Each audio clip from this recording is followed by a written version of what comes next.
Chapter 3.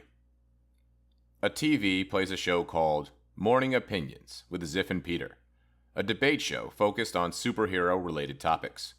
The hosts are Peter K. Phipps, a 5-foot-tall talking ventriloquist dummy that was brought to life by artificial intelligence, and Ziff Baker, a man who got stuck in a cloning machine with a lizard.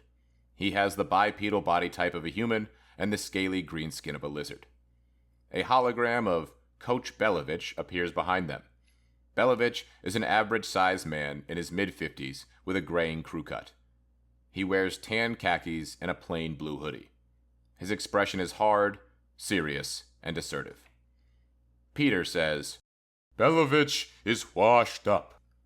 Ziff replies, "He's too old school. His authoritarian ways may have worked in the past, but it's a different era now."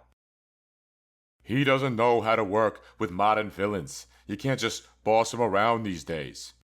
Or modern strategy. He won't adjust to the times. "Most young folk don't remember this, but Belovich used to be a hero. He actually saved the planet once. Then he became a villain to prove how smart he is.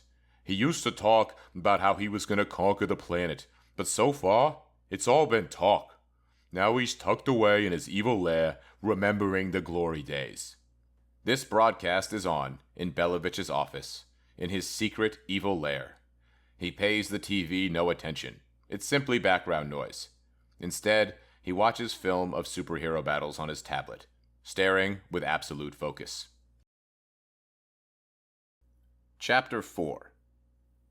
In a weapons manufacturing facility, Keith Boom, the CEO of Rockmart Defense, meets with Jack Dooley, the president of Earth, and Paul Milton, the commissioner of the LPH.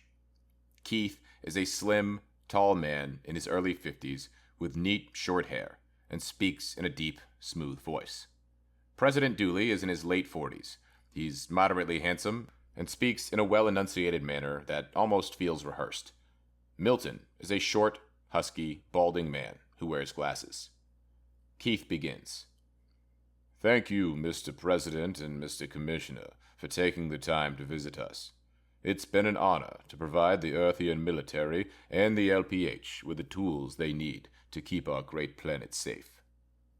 Dooley says, "Thank you, Mr. Boom. You provide a valuable service to this planet." "Allow me to show you what we've been working on."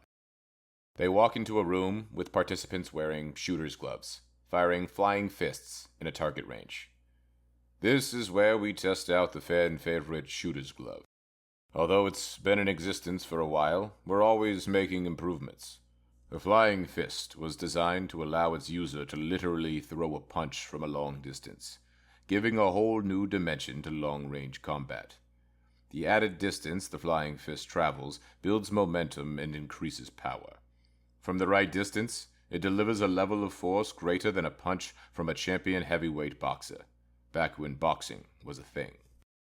They walk into another room, where participants carry a satchel containing baseball-sized objects called battle balls. They throw the battle ball at a cement wall. It expands upon flight to the size of a basketball and breaks the wall. "The battle ball is slower since it must be thrown by hand, and much of the power is determined by the arm strength and throwing technique of its user.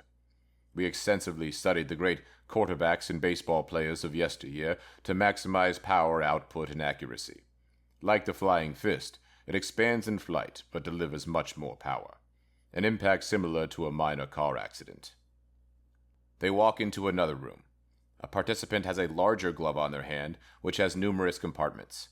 Someone fires a flying fist at them. They hold the glove up, and a fan shield emerges, a thin, yet durable sheet of metal that opens like a folding fan and is intended to deflect long-range attacks. Then, a human dummy is dropped from a tall distance. The participant shoots a piece of rope from her glove that lassos around the dummy, secures it, and pulls it to safety. "The Defender's Glove is one of our greatest innovations. We do try to remind ourselves that the name of our company is Rockmart Defense." The commissioner speaks up. "Doesn't the human army knife have this function built into her robotic arm?" "Yes. In some cases, these innovations can be integrated into the user's body, though that method is not yet available on a mass scale. They walk into another room, and a participant wears what looks like a normal tracksuit. They push a button, and it turns into a sturdy yet flexible metal. A flying fist is fired at them, and it bounces off with no impact. The Teflon tracksuit. It's not actually Teflon, but the name sounds cool. It's actually made from a material called deflexium, which, like the name suggests, boasts a previously thought impossible combination of durability and flexibility, enabling the user to move freely but remain protected. I heard about an incident in which a dangerous gang got their hands on some of these weapons. Yes, that was the Bruise Control. Unfortunately, sometimes criminals steal weapons from superheroes and soldiers. We are searching for solutions. Finally, they walk into a room with a female scientist. A test subject lays in bed, looking visibly sick with tiger stripes on their skin and whiskers coming from their face. Dr. Danielle Discover has been experimenting with animal gene splicing technologies as a way to give superpowers to Earthian soldiers. It's still in process. Animal gene splicing is a very big problem. It's made its way into the black market. Criminals use it, and many youth are destroying their bodies for the competitive advantage. Dr. Discover says, "As of now, it's not consistently safe, but every great scientific discovery has its hiccups in the early stages. I'm confident we'll work out the kinks."